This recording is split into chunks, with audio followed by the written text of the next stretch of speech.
시밀리언 강의해가지고 번뇌가 많이 사라졌으면 좋겠네. 스님도 좀 무상수수 하신 거 이제 나오잖아요. 예? 텔레비에 나오잖아요. 아, 또 나옵니까? 예. 아이, 참. 목요일 날은 5시 20분이에요. 그래요? 맞아. 해야 돼.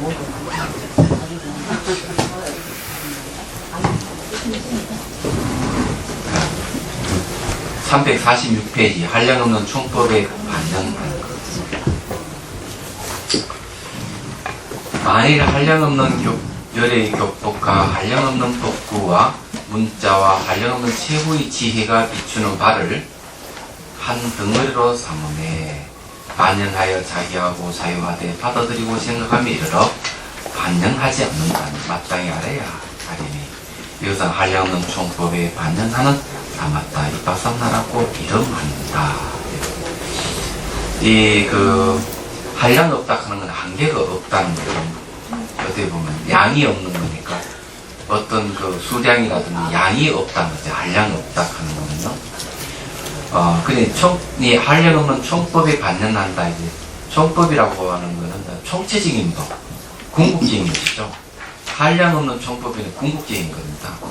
거기에 반연한다 하는 건 인식한다. 반연이라고 하는 인식한다 이런 말이에요. 그럼 궁극적인 것이 인식을 할 때, 과연 그것이 인식이 될 수 있을까? 궁극적인 반연할 때는 그 궁극적인 것을 인식을 할 수 없습니다. 얘기하죠. 그래서 반연하지 않는다면 이런 말. 반연하지 않을 때 진짜 이제 총법이라고 얘기할 수 있다. 총법이 반연한다고 얘기할 수 있다. 내가 사마타 수행을 하고 이파사나 수행을 하는데, 사마타 수행을 하는 것은 이파사나의 관찰하는 마음을 이제 대상이 되죠. 되는데, 그 대상이 공성으로 드러나고, 또 이파사나의 대상도 역시 공성으로 드러나고, 이 공성이 모든 존재의 그 총체적인 법의 근원이에요. 근데 그걸 인식을 한다면은 인식이 끝에 가서는 될 수가 없어요. 왜냐하면은 공이라고 하는 거 있잖아요. 공이라고 하는 거는 첫 번째 주객이 없음을 얘기하고요. 그 다음에 안과 밖이 없음을 얘기하고요. 그 다음에 이제 점과 끝이 없음을 얘기합니다. 그럼 주객이 없고, 그죠? 안과 밖이 없고, 점 끝이 없는 주객이 없다 하는 거는 벌써 우리가 인식이 안 된다는 거죠. 주객이 없는데 무슨 인식할 주체 있고 대상이 있느냐 하는 거죠. 말하자면. 안과 밖이 없으니까 한량은 점과 끝이 없으니까 이거는 뭐 진짜 무관인데, 그래서 이 사마타 수행을 할 때, 사마타 이파사나 수행할 때, 사마타 이파사나의 대상이 공성으로 드러나게 되면은 이제 총체적인 법 관찰하는 게 되는 거예요. 그럼 이해가 되시죠? 공이라 하는 게 그런 거예요.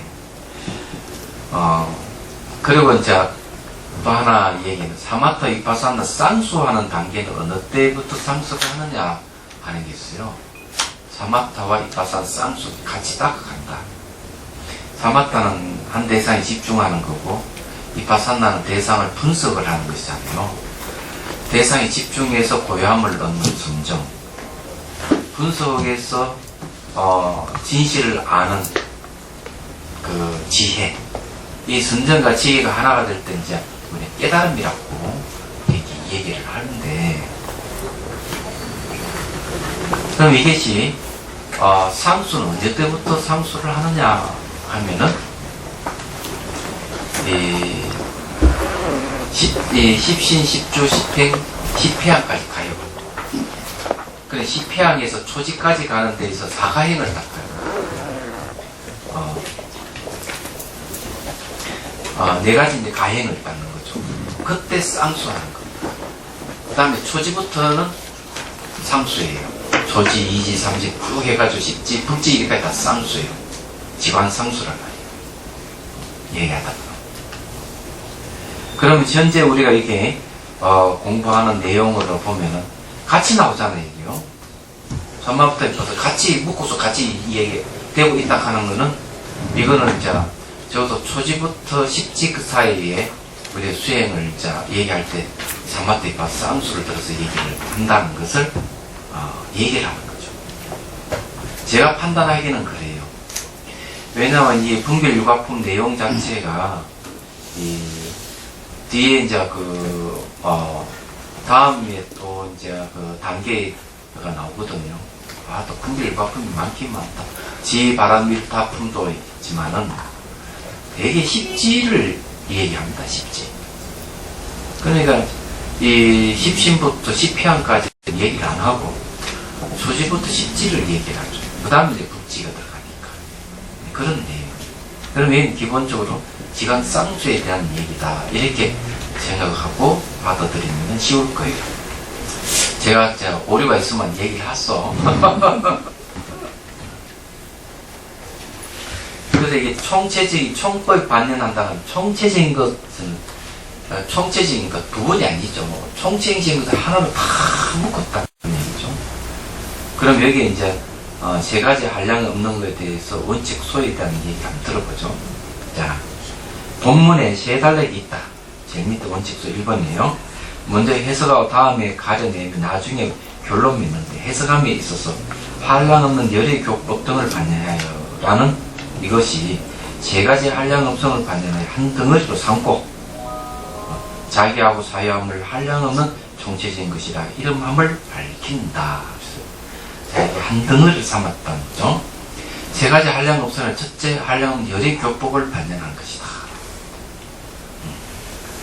이에 관한 여러 가지 해석이 있다. 어떤 애 한량 없는 교법이라 음성으로서 한량 없는 법을 말씀하셨기 때문에 한량 없는 교법이라 이름한다. 열이라고 말하는 것은 말씀의 주체를 판별한다고 말한다. 그렇죠? 열의 교법, 열은 주체고 또 교법이라고 하는 것은 부처님이 이제 음성에 의해서 나타난 걸 얘기한다는 거죠. 어떤 이는 한량 없음이나 말씀의 주체를 나타냅니다. 시방 3세에 많은 열애께서 계시기 때문에 한량 없다고 합니다. 이거는 이제 말씀 주체는 열애니까 3세 열애를 기준으로 해서 한량 없다 이렇게 얘기합니다. 이 한량 없음에 대한 해석이에요. 어떤 애는 한량 없으면 두 가지 공통된다. 이런 막 부처님도 한량 없고 가르침도 한량 없다라고 말합니다. 세 번째가 좀 타당성 있는 것 같습니다. 이 부처가 한량 없다고 얘기하는 것은 말이에요. 누구나 다 깨달을 수가 있다. 예, 누구나 깨달을 수 있다는 뜻이고요. 가르침이 한량이 없다고 얘기하는 것은 이 가르침 법이잖아요. 법은 연기법을 얘기합니다. 연기라 하는 말 자체가 처음도 없고 끝이 없음을 얘기하죠. 예를 들어서 이제 얘기하면 이제 이 손을 가지고 비유를 들지만은 예를 들어 이게 이제 채를 갖다가 이렇게 딱 세우면 씁니다. 그러면 이쪽 채를 처음으로 할 것이냐, 이쪽 채를 처음으로 할 것이냐. 어떤 걸 처음으로 하면 다 무너져 버려요. 이게 처음이 없이 동시가 돼야만 이게 딱 쓴다고요.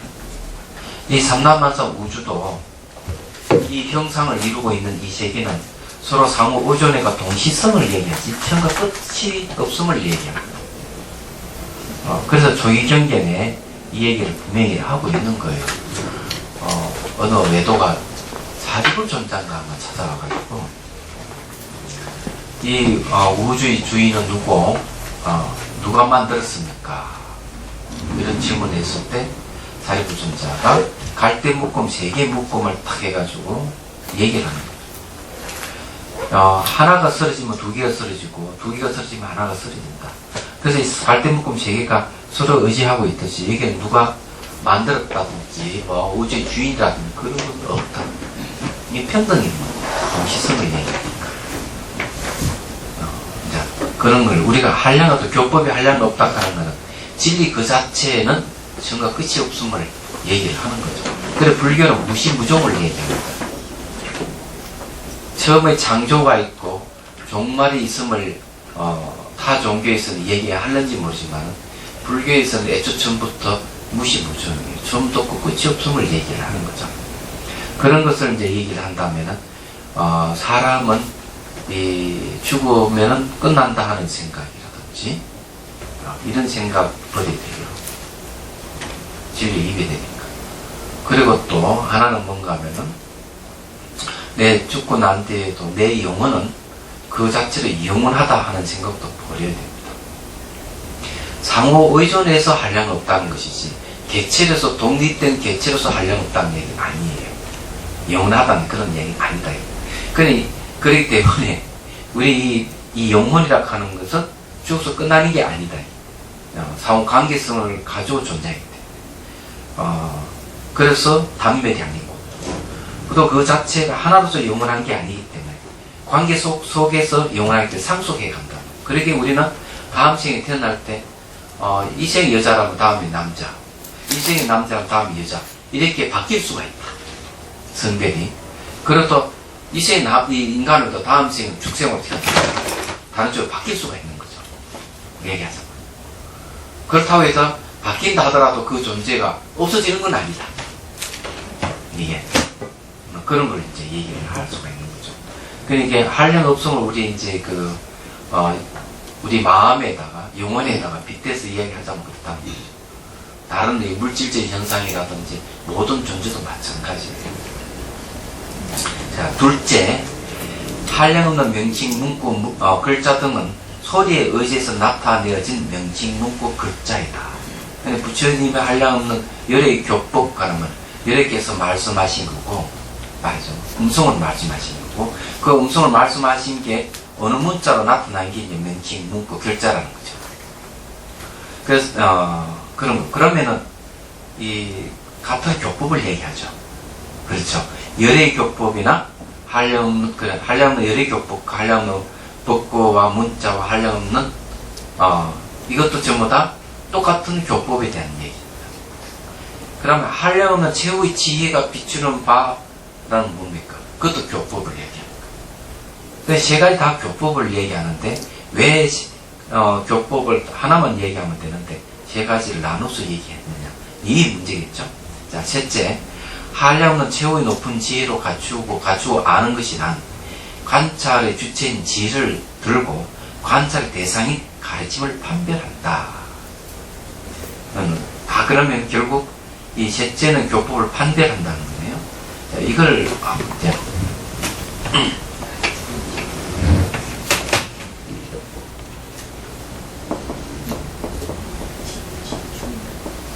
한량 없는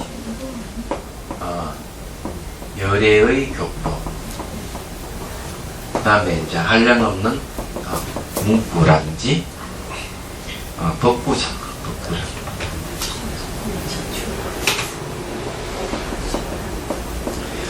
법구를 이야기하고 문자를 이야기하죠. 세 번째는 이제 지혜에 의해서 나타나는 거죠. 한량 없는 지혜, 최후의 지혜네요. 예, 판별되는죠. 되는 대상인 교법을 얘기하죠. 자, 이렇게 보면은 이 한량 없다 하는 열의 교법은 요거는 이제 열의 주체로 해서 소리죠. 그는 소리가 이 소리가 문자화한 거죠. 얘기하자면 열의 그 가르침의 이 소리가 바로 교법이라면은 법구 문자는 이 소리가 문자화된 것이 요기를 그 최후의 지혜에서 판별되는 교법이라고 되어 있죠. 이게 말하자면은 그럼 최후의 지혜에 판별되는 대상인 교법이라는 게 이게요. 이거나 문자가 된 거나 부처님의 그 교법을 소리로 나타내는 거나 다 똑같은 걸 얘기하는 거예요. 그렇잖아요. 그거를 문자로 나타내고 언어로 나타낸다는 그렇죠. 얘기죠. 그 다음에 이거는 판별되는 교법이라고. 여기 내용은 그런 얘기예요. 그래서 이게 지혜를 나타내는 것이 하나가 아니기 때문에 최후의 높은 지혜라고 말합니다. 이 지혜를 나타내는 게 하나가 아닙니다. 여러 쪽으로 얘기를 할 수 있기 때문에 여기는 최후의 지혜라고 해요. 그럼 최후의 지혜에서 나타나는 교법은 내용이 뭘까요? 바로 공성입니다. 삼무성을 얘기하기 때문에 여기 해심일경에서는 그 변계소입성, 외타기성, 원성실성을 얘기하잖아요. 변계소입성을 갖다가 상무성, 의타기성을 생무성, 그죠? 생무성. 그 다음에 원성실성은 성이무성. 무성이라는 말이 공이라는 뜻입니다. 공성을 지칭하는 거죠. 무성. 없습니까? 예. 무성을 얘기하죠. 그러니까 이게 상무성. 상은 이게 이제 변계소에 있거든요. 변계를 했는데, 그 다음 생무성. 이 대신 자연생은 없다는 거죠. 이거는 의탁이성을. 그 다음에 성이무성. 성이무성은 당연히 이거는 이제 원성실성을 얘기하죠. 그렇잖아요. 그러면 이 세 가지는 뭘 얘기하는가? 다 공성을 얘기하는 거예요. 그럼 여기서 최후의 지혜에서 판별되는 대사인 교법은 뭘 얘기하느냐? 공성을 얘기하는 거죠. 그래서 이 공성을 딱 반연하게 될 때는 그 공성을 반연을 할 수가 없어요. 그죠? 아까 이제 공성은 주관 객관이었고 암가밖에 없고 전과 끝이 없기 때문에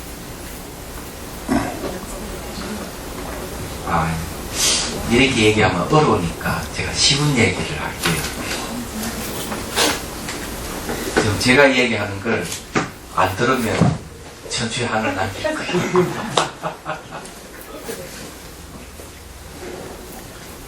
제가 이제 말하는 대로 여러분들이 잘 생각해 보시면 돼요. 여러분들이 칠판 다 보이죠? 예. 칠판. 그럼 칠판을 보이면은, 칠판은 우리가 주시 대상이잖아요? 그죠? 그럼 칠판은 우리가 아니죠? 칠판은 우리가 아니에요. 그거는 주시하는 것이 우리예요. 그는 여기도 마이크도 그렇고, 책도 그렇고, 모든 거 다 그래요. 건물도 그렇고, 다 그렇습니다. 그러면은 이제, 여기서 한 발 더 나아가지고, 앉아서 몸의 느낌을 한번, 몸 안에 있는 느낌. 여러분 몸 안에 어떤 느낌이 있습니까? 딱딱함도 있습니까? 따뜻한 더위도 있습니까? 그죠? 예? 미시한 움직임도 있고. 그럼 그 감각들, 혹시 뭐 허리가 아프다든지, 뭐 뒤틀린 그런 것도 있겠죠. 그러면 그것은 자기라 할 수 있습니까? 아니죠. 아니죠. 그러면 이거는 자기고 자기가 아니라 하는 걸 판별하는 방법은 뭘까? 대상은 움직이는데 주시하는 건 움직이지 않는다는 데 있어요. 그렇죠? 그 다음에 한 발 더 나아가지고 마음 안에서 일어나는 생각은 어때요? 생각도 객관적으로 인식 가능합니다. 감정, 생각, 기억 이런 것도 우리가 주시할 수 있죠. 그런데 이 세 가지가 우리는 칠판이라든지 다른 여러 가지 책상에 여러 도구를 하고 이거 하고 몸에 나타나는 감각하고 마음에 나타나는 생각이나 기억이나 이런 것들하고 이걸 같이 묶을 수가 있죠. 이것은 바뀌는데 내가 칠판을 보든 내 감각을 보든 내 생각을 보든 보는 놈은 동일한 하나예요. 그래야 그래요. 네. 그러면 이제 여기서 이제 아주 중요한 게 나오는데 그러면 주시하는 것에 대해서 대상에서 물러나서 주시하는 쪽을 머물 수 있으면은 어디 될까 하는 거죠. 자, 여기에서 이제 그 주시하는 것이 주시하는 그 안에 머물 수 있으면은 여러분 이제 자유를 얻는 겁니다. 그래서 그 보성론에 보면은 내가 지어 볼 테니까 하나하나 지금 말씀드릴게요. 보승론에는 4가지를 얘기를 하고 있는데,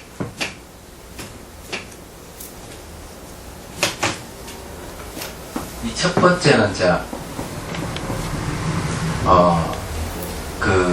빛을 이제 비유를 들어요. 태양의 빛. 빛이 어두움을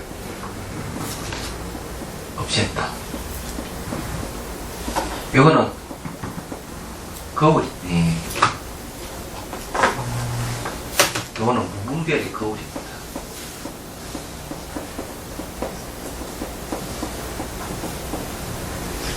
두 번째는 뭔가 하면 빛의 건물을 얘기합니다.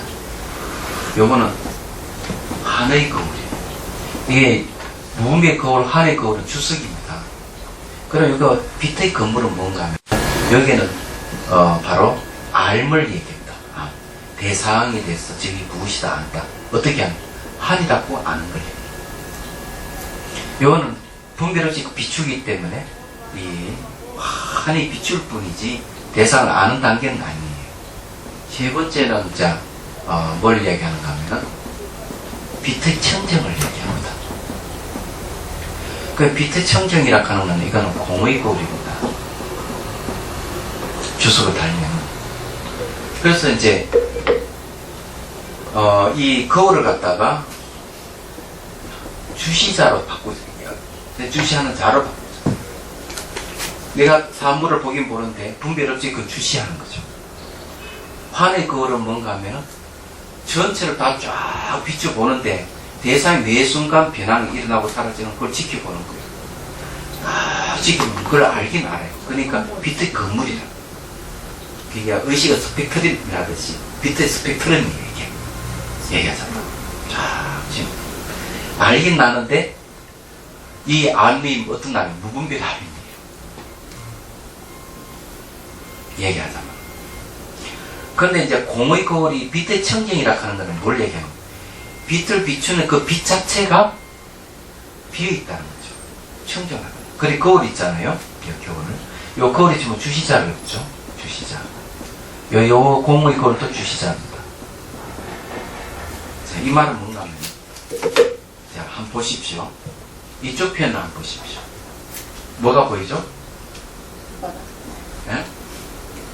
여러 가지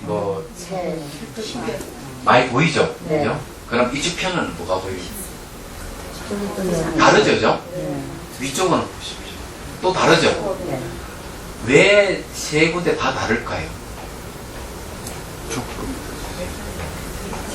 상황이 다르니까. 네? 상황이 다 다르니까. 그렇게 달리 보이는 거는 보는 마음이 비어있기 때문에 달리 보이는 거예요. 거울을 요래 비추면 이쪽에 비추고 요래 보면 이쪽에 비추지만은 내용이 이게 다른 거는 거울 자체가 비어있기 때문에 그런 거예요. 그대로. 얘기하자면은 마음도 거울 같은 거죠. 그럼 주시하는 거울이 공의 거울은 이 주시잖아요. 주시자가 비어있다는 겁니다. 이 공이라는 얘기입니다. 거울이 비어있듯이 공의 거울이에요. 그러면 빛의 청정이라고 얘기하는 건 뭔가 하면 빛을 비추는 그 자체가 비어있다는 얘기예요. 얘기하자면. 그러면 이 공이라 하는 이 빛의 청정이 거울의 입장에서 이제 얘기한테. 그럼 네 번째는 이게 뭐냐. 이게 이제 법신을 얘기합니다. 법신을 얘기하는데 그냥 법신이 아니에요.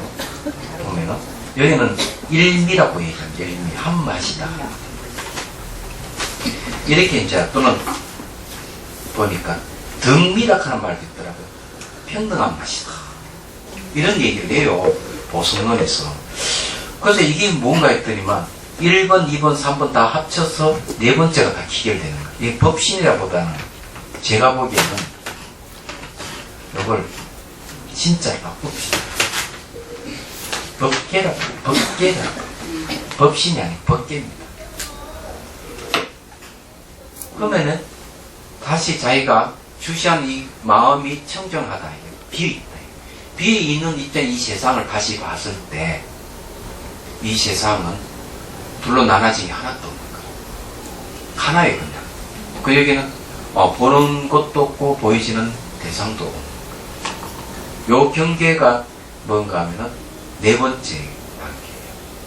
그럼 여기서 지금 뭔가 하면은 총법을 반영한데 반하지 않는다면 어디 되느냐? 반영할 수 없는 자리에 들어가 버립니다. 그 자리를 딱 보면은 공의 자리는 공 안에서는 다 평등해요. 등미라고 해요. 등미. 새로운 걸 일미 말고 등미라고 하는 것과 새로운 걸 하나 발견했습니다. 등미. 일미란 말은 등미란 말 같은 말이에요. 야, 이거 뭐 하나 설명하는데 시간 다 잡아먹을 자, 봅시다, 이제. 그럼 이 빛이 비어 있기 때문에 그대로 비치는 거다 그 말씀에. 빛이 비어 있다 하는 거는 말이에요. 어떤 성품이 없이 그대로 비어 있기 때문에 그대로 드러난다는. 그렇죠. 그런 의미도 있는데요. 네. 경험상으로 봐가지고, 그 전에 제가 그런 얘기 했잖아요. 사물을 보면, 보는 시선을 보면 청정하는 것다. 제가 그런 얘기 한번 한 적이 있어요. 사물을 볼 때 보는 시선을 볼 수 있으면 청정이, 마음 청정이 드러나. 텅 빈 자. 이 똑같은 얘기인데, 요 들어가는 방법이 그런 건데, 빛이 청정하다 하는 거는 빛이 비어있기 때문에 있는 것을 다 받아들인다는 뜻이에요. 받아들인다. 그럼요. 주시자 자체가 비어있다는 거예요. 그러니까, 이쪽을 비추든 이쪽을 비추든 어떤 쪽을 비추든 빛이 비어있기 때문에 평등하게 다 그냥 똑같이 비추는 거예요. 공하기 때문에. 드러나는 게 아니라. 그러면 드러나는 거죠. 다 드러나는데 네. 벌써 대상이 여기 두 번째 있잖아요. 네. 빛의 건물에도 대상이 다 공한 줄 나타났어. 이 대상이 공이에요. 환이라 하는 건 공을 얘기합니다. 얘기한다. 대상이 공하다면 여기는 이거는 객이 공하다면 이건 주가 공할 거예요. 얘기하다. 그래서 이게 세 번째 벌청정이 오면은 벌써 객이 공하기 때문에 주도 공하다는 걸 얘기해요. 주객이 다 공한 자리가 법계를 얘기해요. 법계 1미를 얘기해요. 그 전에 얘기했잖아요. 종이 바탕이 비어있기 때문에 온갖 그림을 다 그릴 수가 있는 거지. 그림 자체는 화이잖아요. 공이잖아요. 바탕도 비어있잖아요. 그러니까 안과 밖에 다 비어있는 게 그림으로 나타나는 거죠. 이 바로 이 우주도 마찬가지. 그림 물감으로 이 그림을 막 그리지만 그 자체의 환이지만 바탕도 비어있듯이 다 그냥 공이에요. 얘기하자면. 그런 상태가 오는 거죠. 그래서 이 빛의 청정에서 다 드러나지만 드러난 세계는 전부 공이라는 뜻입니다. 아무것도 없다는 얘기는 아니에요. 그거는 없다는 하는 거는 담배 배우니까 형상을 그대로 인정을 하는 거죠. 담배 환으로서 인정을 하는 거죠. 하늘. 네. 그 이제 또 다른 걸 얘기를 하자면요.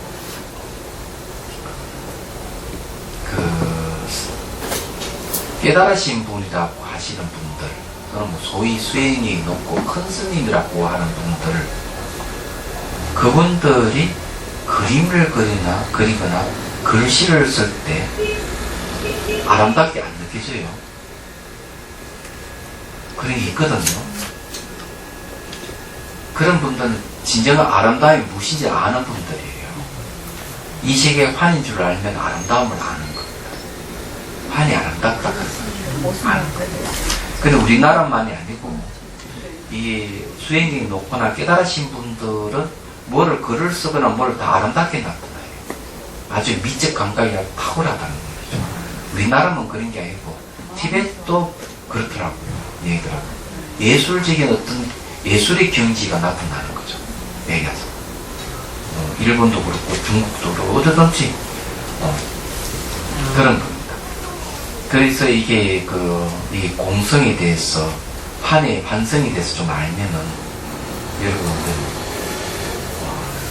대단한 어떤 그 예술가가 탄생되는 거예요.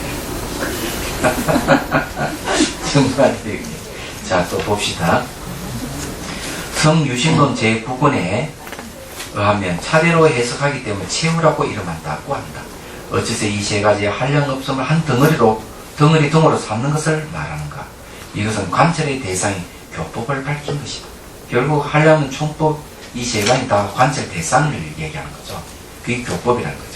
이에 제가의 뜻이 있다. 첫째 말하는 주제에 사람을 돌고 말해지는 바의 가르침을 나타낸다. 이게 첫 번째죠. 지워버리죠, 참.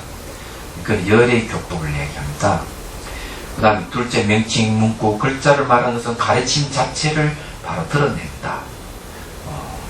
셋째는 관찰 주체인 지혜에 요약하여 관찰의 대상인 가르침을 나타낸다. 이를 인하여 세 가지라고 말하는 것이지, 세 가지 하려는 것은 다 가르침의 자체는 아니다.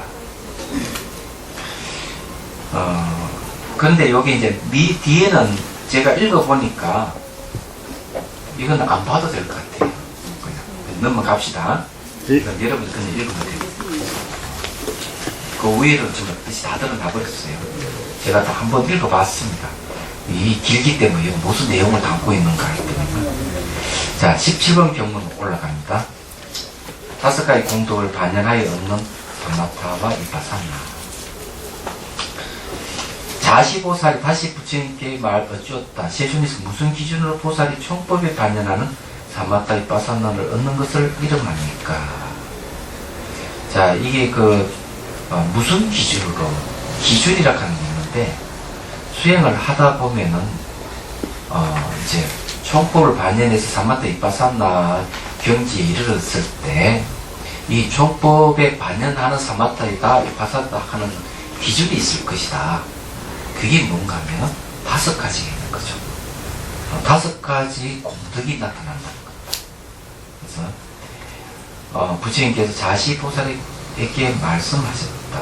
선남자여, 다섯 가지 반연으로 인해 이름을 얻는다는 점을 알아야 해. 다섯 가지 반연이라고 하는 것은 바꾸서의 총법에 반연 사마타와 이파사나의 수행에 의해서 나타나는 다섯 가지 공덕이다. 이래 보시면 돼요. 348페이지. 첫째, 사유할 때 찰나찰나마다 일체의 추중이 의지하는 바를 녹이고. 자, 추중은 뭘 추중이라 하는가 하면 유루종자, 종자라 그래요. 씨앗입니다. 그 추중이 없어진다는 거죠. 추중 번뇌가 없어진다는 거죠. 그러면은 사마타 이파사나 쌍수해 가고 있다는 걸 분명히 얘기하고, 그것도 부분 보는 게 아니라 모든 이 차별세계의 모든 걸 통틀어서 하나로서 하나의 공성으로 깨트려 볼 때라고. 그럴 때 이제 찰나찰나마다 일제 추중이 의지하는 바를 녹인다 이러는 거예요. 자, 그러면 이 추중에 대해서 한번 공부를 좀 해봅시다. 원칙소 1번 보십시오. 이하는 제2 다섯 가지 조건을 별도로 해석하시는 것이다. 이 다섯 가지 공덕은 다섯 가지 조건이라는 거예요. 공덕이라고 얘기하는 건 힘을 얘기합니다. 위대한 힘. 이 힘은 뭘 얘기하는가 하면, 이 공덕은 영향력을 행사하는 원인이에요. 이 공덕은 번뇌를 없애는 힘이 있고, 중생을 구제하는 힘이에요. 얘기하자면은. 다섯 가지로 나뉜다. 이것은 제1, 유루종자를 녹이는 결과이다. 그러니까 사마타 이파사 쌍수를 했는데 유루종자가 녹아버리더라는 거죠. 무착의 섭대성론에 의하면 곧 이 경전과 같다. 셋째는 섭대성론 속에서 번뇌장과 소유장의 아득한 애측부터 훈습된 종자를 추중이라고 말합니다. 번뇌장이라고 하는 감성적인 장애를 얘기합니다. 성을 낸다든지 욕심부리면 감성적인 것이잖아요. 예, 감정적인 거죠. 감정이라 해야 돼요. 감성이 아니고 감정적인 것. 이런 감정이 우리 삶을 장애하기 때문에 번뇌장이라고 해요. 소유장이라는 건 아주 지적인 겁니다. 지적인 어떤 장애를 얘기해요. 어떤 지식이 있잖아요. 지식요. 어떤 철학적인 것이라든지 이런 눈의 지적인 장애를 얘기합니다. 이 두 가지 장애 아득한 애초부터 후속된 종자, 그런 정보를 추중이라고 말합니다. 이 두 가지 장애의 덩어리는 총체적인 법을 반영하는 지관의 지혜의 힘으로, 사마타 이파사나의 지혜의 힘으로 인해 생각에 녹아진다고 말합니다. 여기에서 지지는 장애의 덩어리를 취해서 파괴하기 때문에 녹인다고 이런 겁니다. 장애를 파괴시켜버린다, 이죠. 이거는 이제 사마타 이빠사나 쌍수하게 되면은 이 파괴의 힘이 생긴다는 얘기를 하는 건데, 달라이 라마 스님 말씀은 사마타만 수행해도 너무 오래 걸리고 이빠사나만 수행해도 평생에 다음 생에도 그렇게 오래 걸리지만은 사마타 이빠사나를 함께 닦으면은 단 며칠 만에, 단 몇 시간 만에 그 경지를 이르게 된다. 그러니까 수십 년을 공부해왔던 것을 단 며칠이라는 몇 시간 만에 그 경지 갈 수가 있다. 쌍수를 하게 됩니다. 수행의 단계라는 그 책에서 그 전자님께서 그런 얘기를 했어요. 카마라실라의 저수를 해설하는 책인데 그런 얘기를 하더라고요. 그러니까 지관상수 참 중요하다. 그래서 이게 대승불교에서는 마지막에는 항상 지관상수예요. 그 대승 기신원에도 그 얘기를 하고 있고, 쫑가파의 그 남님에도 그 얘기를 하고 있고, 이 해심일기에도 그 얘기를 하고 있고, 그리고 가나선도 지관상수를 그래요. 그러니까 지관상수 항상. 그래서 이제 그렇게 이제 보시면 돼요. 자, 혹은 미약하게 함으로 녹인다고 한다. 무성의 섭대선론 속에서 아리아식을 추중의 의지처럼 이름하고, 그러니까 이 유료종자 모든 정보는 이 아리아식을 의지처로 삼는다는 얘기죠. 아리아식은 요즘 말하면 무의식이라고 말을 바꾸면 더 쉬워질 겁니다. 그것을 들고 파괴하기 때문에 녹인다고 말한다고 한다. 이제 두 논수의 지 차이를 해석하면 다음과 같다. 세치는 종자를 추중이라고 이름, 무게가 없고 감내함이 없기 때문이다. 또한 의지처라고 일어난다. 현행식의 의지처이기 때문이다. 이 현행식의 의지처라고 하는 것은 이 현행하는 식, 나타나서 행하는 식 이런 말이에요. 이 여러분들은 이걸 알아야 돼요. 글자 어려우면 말이에요. 그대로 해석해 보면 되는 거예요. 현행식 그다음 나타나서 행하는 식, 식은 마음이죠. 그러니까 쉽게 말하면 마음이 나타나는 거예요. 이 마음이 나타나는 이 마음 뭘 의지처럼 하느냐? 바로 종자를 의지를 한다. 종자. 추종이죠, 추종. 유로 종자죠. 그래서 이게 이 종자를 의지해서 현행식이 나타난다는 거죠. 그럼 만약에 종자가 소멸해버리면은 현행하는 마음이 없어지는 거죠. 그렇죠? 그럼 예를 들어서 이런 거예요.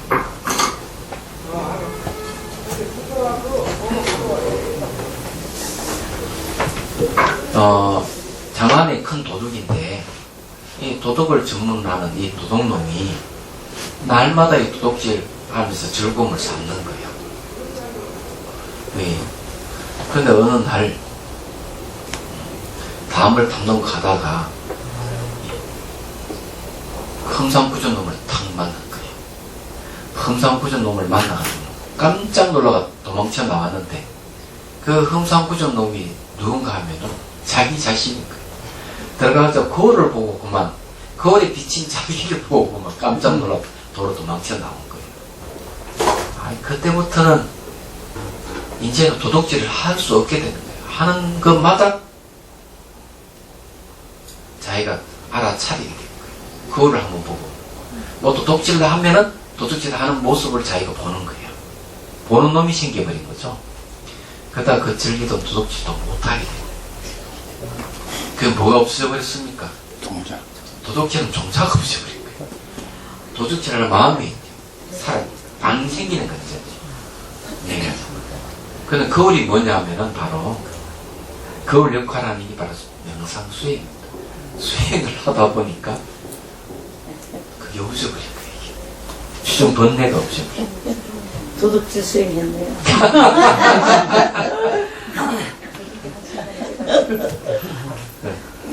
그 도둑놈 이야기는 여기 나옵니다. 그냥 뭐든지 몰두하면 이게 뭘 터득을 해요, 확실히. 그렇죠. 네. 간단하게 얘기하자면 그렇다는 얘기예요. 근데 뭐든지 그 어떤 그 충격이 오면은 못하게 되는 게 이제 그런 건데, 여하튼 안에 있는 정보가 없어져 버리면은 할 마음이 안 생긴다. 네. 그런 얘기. 그래, 이제 현행식의 의지처가 종자다 이 말이에요. 여기서. 그 종자를 영원히 담배하는 것을 부순다고 이름한다. 현행식과 종자를 능히 조복하는 것을 제트식이 감한다고 이름한다고 말합니다. 거기에 이제 보면은 능가경에는 이런 말이 있어요. 아리아식의 이름을 버리게 하는 것은 의식이 지혜로 바뀔 때다 얘기합니다. 우리는 이 살아가는 삶은 지금 의식이거든요. 수행하는 주체도 의식이에요. 그래서 보고 돕고 의식상에서 보고 돕고 하면 이 정보가 아리아식이 다 저장이 되는데, 그러면은 자, 그 정보가 저장되기 때문에 저장하고 있는 마음을 아리아라고 이름을 붙입니다. 아리아라는 말은 장이라는 뜻이에요. 장이 감춘다는 뜻이거든요.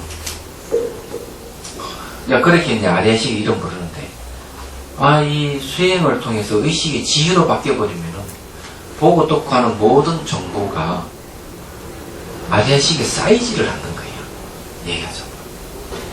쌓이지를 않으니까 그때는 아리아식의 이름을 버린다. 이런 얘기를 하는 거예요. 얘기하죠. 이 아리아식의 이름을 버리기 시작하면은 윤회도 끝나는 거죠. 생사윤회에서 완전히 벗어나는 겁니다. 그런 걸 얘기하는 거죠. 여기서 이제 얘기하자면 그렇다. 자, 무성 논서의 지지는 다음과 같다. 현행식을 의지처로 삼고 종자와 현행식을 합해서 무리 갖고 이름합니다. 다만 무리 가운데 오직 종자만을 감하고 현행식은 아니기 때문에 감하고 무너뜨린다고 말한다. 자, 여기에서 이제 얘기하는 거는 현행식을 감하는 건, 현행식은 아니고 이 종자만을 감한다고 얘기합니다. 이게 혹은 무성의 치지가 세칭과 같다고도 할 수 있다. 이치에 있어서 위배되지 않는다. 달마국다의 번역본 습 대성논석의 치지도 세칭과 같다. 진짜 번역본 습 대성논석에 의하면 미혹의 장애를 추락하고 지혜의 장애를 중이라고 한다. 그러니까 이 미혹의 장애를 추락하면 이건 번뇌장애이고, 지혜의 장애를 중이라 하면 소지장을 얘기하죠. 그래서 주중이라고 이렇게 하네요.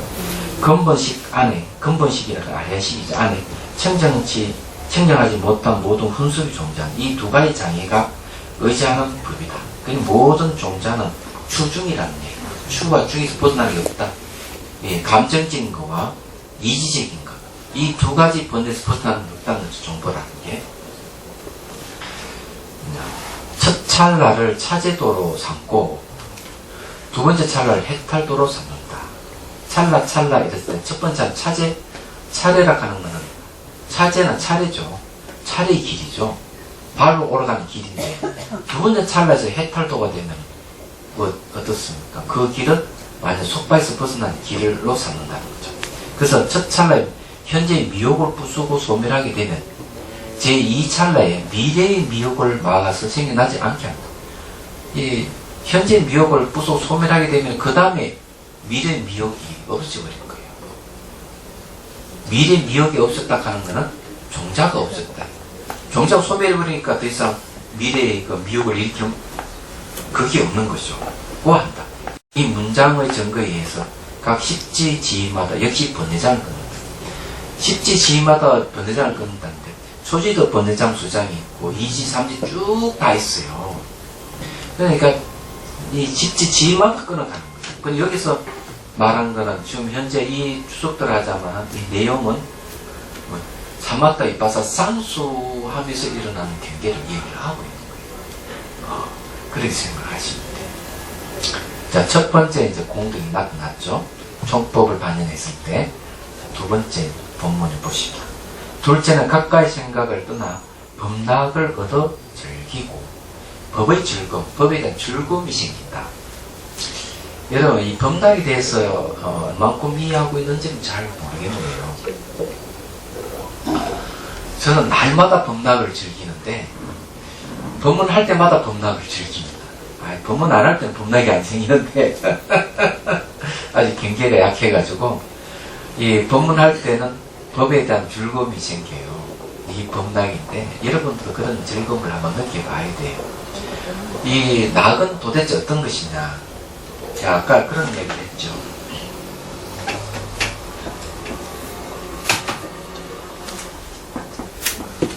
공의 거울을 얘기할 때, 거울은 이 주시자죠. 이 주시자 안에 머문다 이죠. 머물게 되면, 그 안에 인물에 뭐 대단한 어떤 뭐가 있을까라고 다 생각을 하는데, 그거 없어요. 왜냐하면 주시자 안이라고 하는 공이거든요. 공의 꼴이기 때문에. 텅빈 자리에 들어가 있을 때는 나타나는 것은 해탈입니다. 속박이 벗어나는 것. 매우 자유로운 거죠. 해방입니다. 깨려서. 그 이상도 그 이도 없어요. 그 안에는. 그게 좀 다예요. 그게 범락입니다. 세상 사람 그게 뭘 찾고자 하고 마치 권력으로 뭔 사람들을 휘두르듯이 그런 걸 생각한다든지 재물이 많이 생긴다 생각한다든지 이런 거는 좀 무슨 이야기죠. 말하자면은 수행자에게 두 가지 욕망이 있는 줄 아십니까? 수행자의 두 가지 욕망은 양립할 수 없는 욕망을 가지는 수행자들이 있어요. 하나는 뭔가 하면은 도를 깨치고자 하는 욕망이 있어요. 근데 또 하나는 재속의 욕망. 예쁜 여자를 품에 안고자 하는 욕망이 있어요. 이 남자 수행자에게. 이런 두 가지 욕망을 다 가지고 수행하는 자들이 있습니다. 예. 그래서 어떤 일을 저지르는가. 열심히 수행 정진하면서 한편으로 재속의 욕망이 빠져 있는 거죠. 술, 담배, 여자는 반야에 걸림이 없다. 이런 식으로. 그런 성격도 있잖아요. 그런 성격의 대표적인 두 가지의 욕망, 양립할 수 있는 욕망을 다 가지고, 한쪽에는 도를 추구하는 것은 세속을 벗어나는 건데, 그렇잖아요. 또 이 도를 추구하는 세속을 벗어나는데 또 세속을 추구하는 건 도에서 벗어나는 거예요. 이 양립할 수 없는 걸 가지고 있는 거예요. 제가 왜 이 얘기를 하는가 하면, 이런 분들은 범락이 무엇인지 모르는 거예요. 세속의 즐거움을 술, 고기, 여자 이런 걸 마치 즐거움, 법의 낙이라고 생각하는, 착각하는 자들이 있다 이 말이에요. 곤란하다. 그런 분들은 수행에서 수행 체험을 맛보지 못한 자라고 할 수 있죠. 예, 범락이 그런 건 아니다. 자, 원칙속 2, 범락이 된 겁니다. 이건 제 두 번째, 범락을 즐겁게 수용하는 정가를 얻는 것이다. 무차의 섭대성론에서 가까이 생각을 여기고 법의 동산의 즐거움을 얻는다고 말한다. 가까이 생각을 여기다 말이야. 생각을 떠나버리면은 바로 법의 동산의 즐거움이야. 그것도 법의 즐거움이 동산이란 말이 있네, 그죠? 제법 구체적으로 설명을 했습니다. 그 말한다. 세천의 섭대성론석에 두 가지 또한 이 있다. 두 가지 또한이 있다 있습니다. 또 뭐가 있다 이 말이죠. 첫 번째 또한에서 개경 등의 법은 가까이 성품에 머문다. 이런 가까이 성품의 생각을 멀리 여의면 곧 법의 동산의 즐거움을 얻는다. 그 안에 머물기 때문에 동산이라고 부릅니다. 그러니까 법에 머물러서 즐거움을 얻기 때문에 동산이라 이름을 썼다는 거죠. 비운이에요. 이거 해석한다. 이것은 교의 뜻을 여의고 진리의 일미를 증득함을 요약하여 법의 즐거움이라고 이름한다. 자, 교의 뜻을 여의다고 하는 말은 무슨 말인가? 이제 그 어느 문자로서 교의 뜻을 해석하는 그 차원을 넘어서서 진리의 일미를 직접 체험한다 이런 뜻이에요. 개경등의 법이 가까이 성품에 머문다는 것은 12분교를 개경등이라고 이름하고 등하는 등등 이 말이죠. 12가지가 같지 않기 때문에 각가지 머문다고 말한다. 84,000 법문을 갖다 12부분으로 나눠서 설명하면 12분교가 되는 거예요. 호응, 개경 등의 법은 능정인 교법이고 각가지 성품이 머문다 하는 것은 소존의 뜻이다. 교와 뜻. 교법과 뜻의 각가지 성품의 생각을 멀리 여인 것이 법의 동사하며 즐거움을 얻는 것이다. 우리는 교를 공부하고 교수의 뜻을 익히지만은 어느 문자로서 익히고 있을 때는 아직까지 법락을 즐길 수가 없다. 이런 뜻입니다. 하나만. 두 번째, 또한에서 또한 그 밖에 다른 뜻이 있다. 받아들인 바에 따른 신구와 사찰의 법에 대해서 거치고 두드러진 받아들임의 관찰을 익히지 않고 다만 지방의 기억의 강명으로 인해서 미시한 받아들임의 관찰을 일으킨다고 말합니다. 자, 신구와 사찰, 신사라 그러는데 신구라 하는 것은 대상을 찾는 걸 얘기합니다. 관찰 대상을 찾아서 체크하는 걸 신구라 그러고 사찰이라는 것은 그 체크하며 자세히 살피는 걸 얘기하죠. 종을 딱 치면 땡 소리 나죠. 칠 때 부딪혀 소리 나는 걸 신구라 그러면은 여운이 웅하고 여운이 나타나는 것은 사찰에 비유할 수 있습니다. 사찰이라는 건 아주 세밀하게 관찰한다는 거죠. 말하자면은 그런데 이제 이런 것은 그 신구는 거친 관찰이고 이 사찰은 아주 미시한 어떤 관찰을 할 수가 있습니다. 근데 이런 관찰을 안 일으키고 지간의 기억의 강명으로 인해서 미시한 받아들임 관찰을 일으킨다고 했습니다.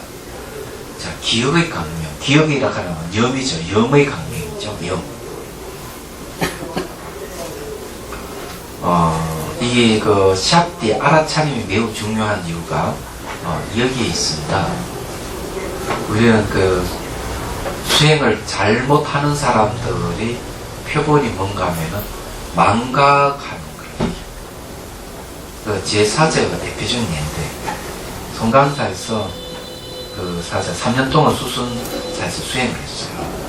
그래서 결제 때 이제 보름 되면 내려와서 이제 같이 차도 마시고 이러는데 한 번에 머리를 좀 깎여달라 했더니만 제 머리 뒤쪽이 사마귀가 하나 있어요. 이 사마귀가. 요거 조심해라. 자르면 이게 아프니까, 따가우니까. 싹싹 하면서 싹 잘라내버려. 따갑잖아요. 그래서 왜 그러냐 이러니까 잊어버렸대요. 할 때 요부터 하면 될 건데, 보통. 여기부터 하니까. 그런 줄 알았어요. 두 번째 또 보름날을 또 이제 삭발목에나 또 이제 머리를 깎아달라 하니까. 또 싹 잘라버려. 그때 또 주의를 줬거든요. 또 잊어버린 거예요. 야, 이상하다. 이거 두 번이나 이래서. 세 번째도 또 그래요. 그래서 그 도반을 불러서 물어봤어요. 지금 내 사제 그 수선사 무슨 공부를 하느냐. 물어봐. 이상해가지고. 그 도반에 하는 야이가 스님 사제는 잊어버리는 공부를 하고 있습니다. 보통 잊어버린대. 이거 안 좋은 거예요. 잊어버리는 거. 문제가 많거든요. 그래 불러가 야단쳤습니다. 제가 의식을 성성을 깨워야 될 할 판인데 잊어버리면 무슨 깨달음이 오겠느냐 야단을 쳤는데 실제로 우리 주변에 그와 비슷한 유사한 그 수행 치료자들이 많이 있어요. 그전 이거 옛날에 한번 얘기한 건데 이분이 음악 명상을 했대요. 음악 명상을 어떻게 하느냐 물어봤는데 이 음악 명상을 물어본 이유가 이분은 운전을 못합니다. 옆에 어머니가 요래 가라 저래 가라 지시하는 거죠. 아이 젊은 사람이 어찌 왜 그러냐 길치가 생긴데 길치 운전을 하는데 길을 잊어버리는 거예요. 그 어째서 그렇게 되느냐고. 그러니까 음악 명상에서 그렇게 된다는 거죠. 이게 주의해야 될 건데 그럼 어떻게 했길래 그러냐 얘기를 하는 겁니다. 음악을 들으면서 자기 모든 것을 음악에 다 맡겨놓고 다 잊어버립니다. 이렇게 하니까 같이 그 음악 명상하는 분들이 당신 참 잘한다 계속 그렇게 해라 이런 거라.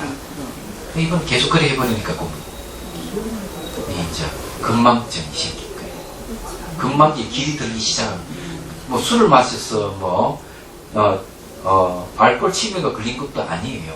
일이 많아가 건망증이 생긴 것도 아니에요. 이거는 말을 하면 아주 위험한 거죠. 그냥 이제 잃어버리는 훈련이죠. 잊어버리는 훈련은 이거는 깨달음하고는 거리가 매우 멉니다. 그래서 이 기억이라 하는 게 매우 중요합니다. 그래 정념할 때 염이 시작되잖아요. 이게 불만 잊어버리지 않는다. 그래 전후 찰나에 일어나는 현상을 잘 관찰하고 그 경계를 잊어버리지 않게 되죠. 안 그래요? 그래서 이게 기억의 강명으로 인해 하는 거예요. 그런 겁니다. 미시한 받아들임의 관찰을 일으킨다고 말합니다. 해석한다. 이것은 미시한 관찰의 뜻에 의해서 법의 동산의 즐거움이라고 이름합니다. 자, 여기에 이제 미시한 관찰에 대해서 더 말씀드릴게요. 이것도 뭐 안 들으면 천추에 하나 남이 크니까. 미시한 관찰이라는 말은 무슨 말인가 하면요. 그 수행을 계속 해 나가면 의식이 미시해져 가요. 의식이 미시해질수록 의식이 더 명료하다는 사실입니다. 이게 미시한 관찰이에요.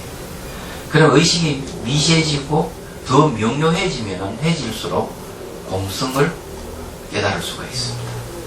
공성을 깨달으려면 의식이 미시하게 명료하게 가지지 않으면 공성을 깨질 수 있어요. 왜?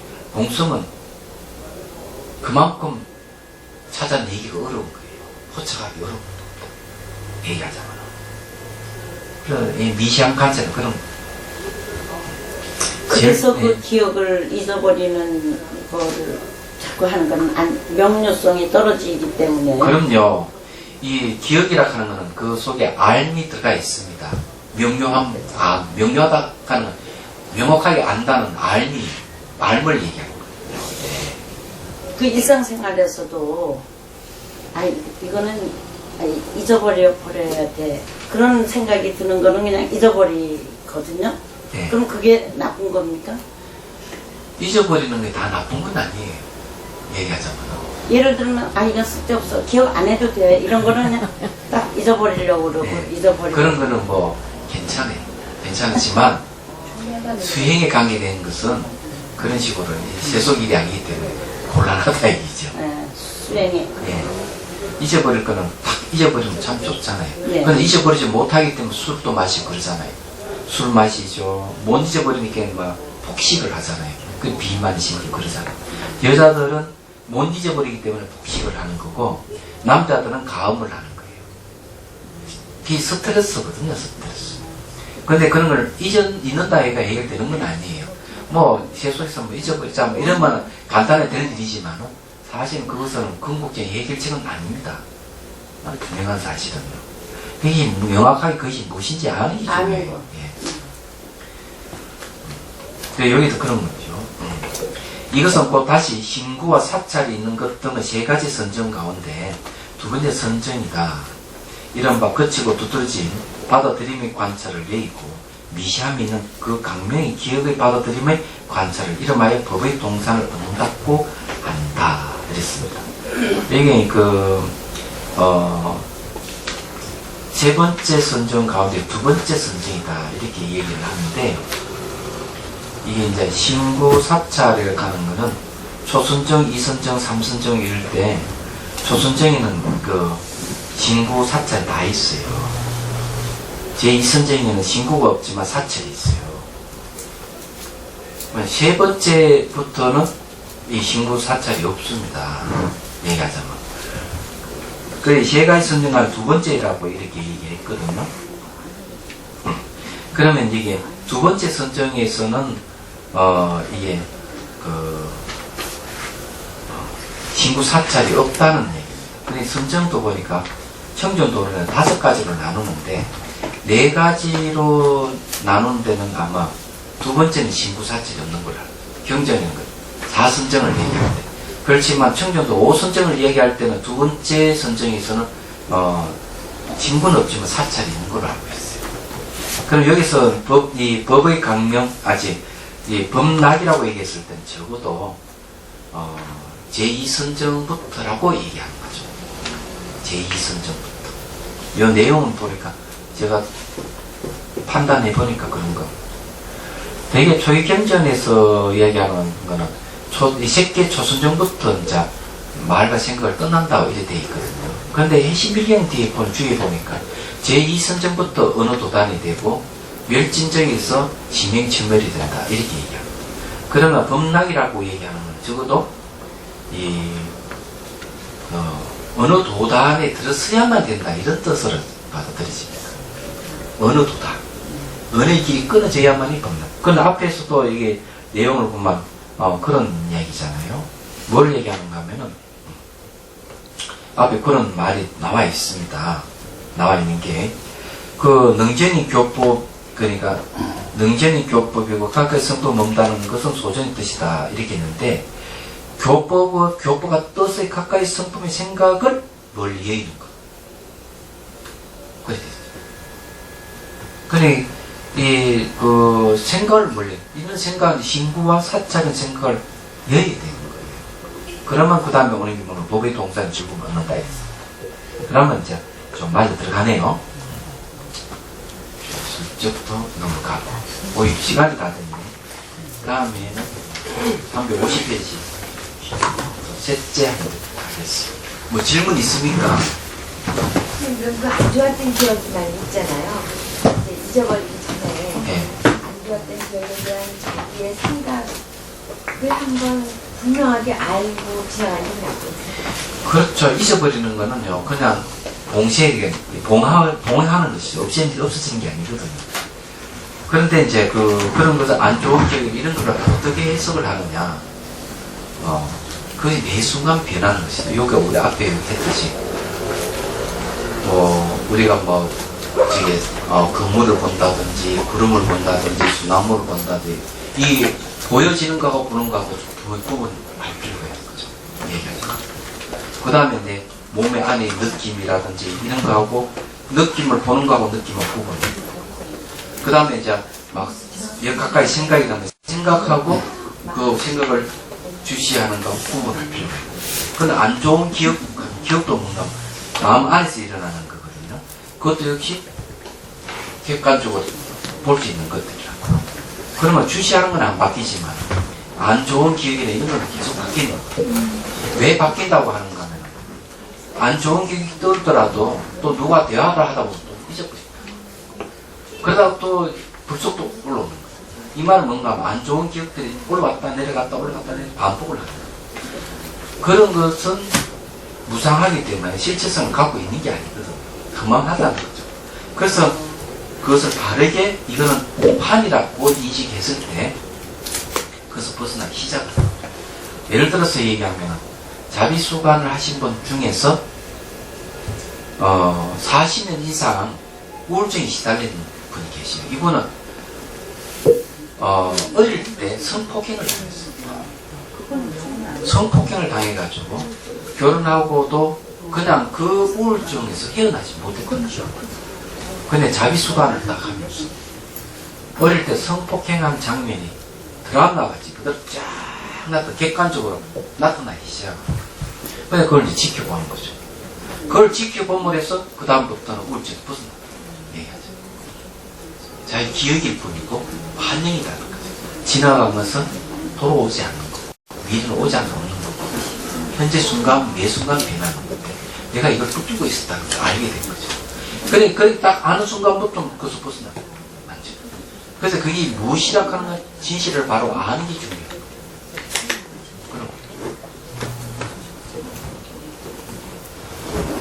다른 질문 없습니까? 아까 지간상수의 중요성을 말씀하셨는데 저희가 이렇게 공부하는 거는 어느 정도의 지간상수인지 여쭙고 싶습니다. 그 지간상수는